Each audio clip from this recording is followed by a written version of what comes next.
When troubleshooting Helldivers 2, start by ensuring your Steam name is within the 3 to 16 character limit and avoid special symbols, as these can cause issues with friend requests. Consider temporarily changing your name if necessary.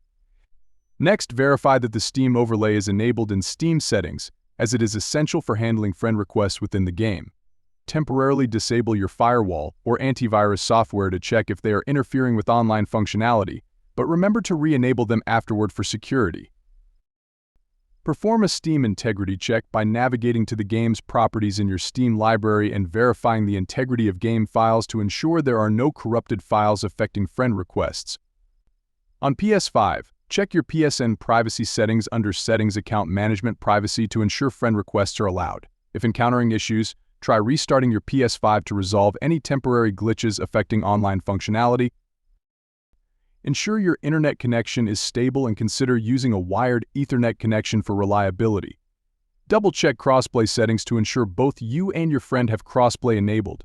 If issues persist, try joining a game on the same platform to isolate the problem.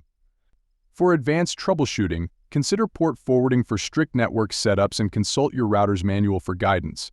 If problems persist, try connecting to a different network to determine if it's a home network issue.